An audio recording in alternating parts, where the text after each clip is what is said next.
क्या भगवान मर चुके हैं? क्या हमने उस शक्ति का गला घोंट दिया है जिसने सदियों तक हमें सही और गलत की पहचान दी थी?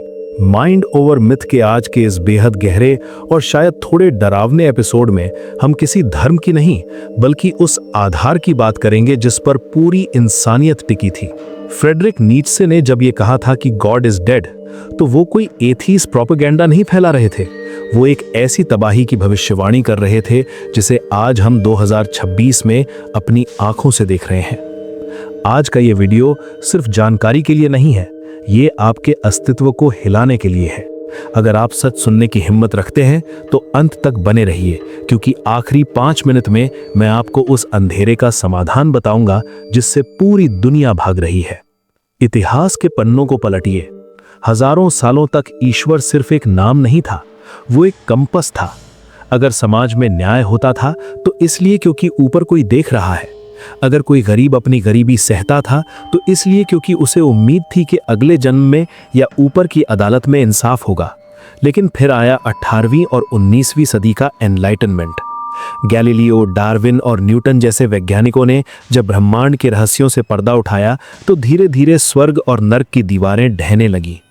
नीत्शे ने महसूस किया कि अब इंसान को किसी परम शक्ति की जरूरत नहीं रही। लेकिन यहीं से त्रासदी शुरू हुई।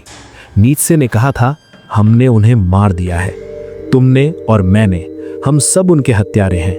उन्होंने चेतावनी दी थी कि जब ये नींव हटेगी तो नैतिकता यानी मोरालिटी का पूरा ढांचा गिर जाएगा। और आज वही हो रहा है। हम आजाद तो हो गए, लेकिन हम दिशाहीन हो गए हैं। जरा आज की दुनिया की कड़वी हकीकत देखिए। हम एक ऐसे दौर में हैं जहां सच का कोई वजूद नहीं बचा। इसे पोस्ट ट्रुथ एरा कहा जाता है। आज रूस, यूक्रेन या मिडिल ईस्ट में जो युद्ध हो रहे हैं, उनके पीछे क्या है? धर्म नहीं, सिर्फ ईगो और पावर।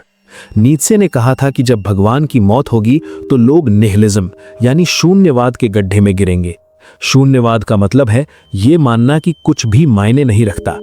आज के युवाओं में बढ़ता डिप्रेशन और सुसाइड रेट सिर्फ केमिकल लोचा नहीं है, ये मकसद की कमी है। हमारे पास हाई स्पीड इंटरनेट है, लेकिन बात करने के लिए कोई गहरा रिश्ता नहीं। हमारे पास एआई है जो कविताएं लिख सकता है, लेकिन हमारे पास वो दर्द नहीं बचा जो असल कविता पैदा करता है। हम रील स्क्रॉल करते करते अपनी जिंदगी खत्म कर रहे हैं क्योंकि हमें पता ही नहीं कि इस आजादी का करना क्या है। भारत के संदर्भ में तो ये और भी गहरा है। माइंड ओवर मिथ पर हम अक्सर समाज के मुखौटों की बात करते हैं। हम खुद को विश्व गुरु कहते हैं, हम गर्व करते हैं कि हम आध्यात्मिक हैं, लेकिन क्या वाकई? एक तरफ हम गंगा को मां कहते हैं और दूसरी तरफ उसी में कचरा बहाते हैं। हम देवी की पूजा करते हैं और सड़कों पर महिलाएं असुरक्षित हैं।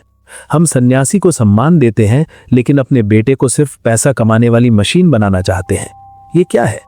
ये वही शून्यवाद है जिसे नीत्शे ने पहचाना था। हमने भगवान को एक बिजनेस पार्टनर बना दिया है। हे भगवान, मेरा ये काम करा दो, मैं इतने का प्रसाद चढ़ाऊंगा। ये भक्ति नहीं है, ये सौदा है। हमने उस परम सत्य को सिर्फ एक मंदिर की मूर्ति तक सीमित कर दिया है ताकि बाहर की दुनिया में हम अपनी मन मर्जी के पाप कर सकें। द लास्ट मैन, क्या आप एक जिंदा लाश है? नीत्शे ने बेहद डरावना कॉन्सेप्ट दिया था, द लास्ट मैन। ये वो इंसान है जो भगवान की मौत के बाद पैदा होता है। लास्ट मैन को महानता से नफरत है। उसे चुनौतियां पसंद नहीं, उसे बस आराम चाहिए।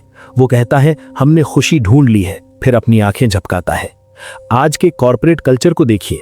सुबह 9 से रात 9 की नौकरी, वीकेंड पर शराब और नेटफ्लिक्स, और साल में एक बार कहीं घूमने की फोटो। क्या ये जिंदगी है? लास्ट मैन नफरत नहीं करता, वो बस सहमति देता है। वो किसी चीज के लिए लड़ता नहीं है, वो बस भीड़ का हिस्सा है। क्या आप भी एक लास्ट मैन बनते जा रहे हैं? क्या आपके सपने आपके अपने हैं या वो विज्ञापन देखकर पैदा हुए हैं? नीत्शे चाहते थे कि हम इस घटियापन से ऊपर उठे।